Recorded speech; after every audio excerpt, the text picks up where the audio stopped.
নমস্কাৰ, মই তপন আৰু ভিডিঅ'টো এইটো কাৰণে দিবলগীয়া হ'ল বহুত এটা ভাল খবৰ বুলি ক'ব লাগিব। অসমতো যে এনেকুৱা এটা পৰ্যায় মানে আহিছে, কাৰণ আগতে SSC GD তেনেকুৱা মই জনামতে তেনেকৈ ফ্ৰী মেডিকেল তেনেকৈ কৰা শুনা নাই বা কৰিছে যদিও মই মানে দেখা নাই।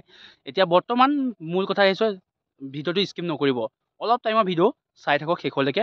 যিখিনি SSC GD ফিজিকেল পাছ কৰিছে ল'ৰা আৰু এতিয়া বৰ্তমান ছোৱালী চলি আছে, আৰু যিখিনি ছোৱালীৰ কাৰণেও অহা 4 আৰু 5 তাৰিখে অক্টোবৰ ফ্ৰী মেডিকেল টেষ্ট হ'বলৈ গৈ আছে আমাৰ নগাঁও। মানে নগাঁও বুলি ক'লেও ভুল নহয়, নগাঁও ওচৰতে যিহেতু হোজাই লংকা কাকিত, য'ত আমাৰ অসমৰ যিমানখিনি কেণ্ডিডেট আছে সকলোৱে যাব পাৰিবা তাত, ফ্ৰী মেডিকেল যিহেতু। আৰু মোৰ স্ক্ৰীণত যিটো নাম্বাৰ দিয়া আছে এই নাম্বাৰটোৰ লগত যোগাযোগ কৰিব পাৰিবা। ফ্ৰী মেডিকেল, কোনো ধৰণৰ তাত পইচা পাতি নলয়, আৰু বহুত দূৰ পৰা ল'ৰা ছোৱালী আহিব যিহেতু। আৰু তাত থাকিব অসমৰ মানে কি আৰু প্ৰায় ল'ৰাই চিনি পায় ল'ৰা ছোৱালীয়ে, নীলোৎপল থাকিব তাত।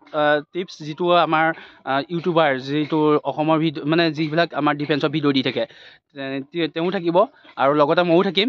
আৰু যিমান পাৰে ভিডিঅ'টো শ্বেয়াৰ কৰি দিবা। আৰু যিসকল ল'ৰা ছোৱালীয়ে নাজানা, এতিয়া তেওঁলোকৰ কাৰণে এইটো ভিডিঅ' বনাই দিছোঁ মই, বোলো যিমান পাৰে শ্বেয়াৰ কৰি দিবা। আৰু মোৰ চেনেলত যদি প্ৰথমবাৰৰ কাৰণে আহিছে, চেনেলটো ছাবস্ক্ৰাইব কৰি আৰু এনেকুৱা ধৰণৰ ভিডিঅ' ভাল ভিডিঅ' পাবলৈ কাৰণে শ্বেয়াৰ কৰি দিবা।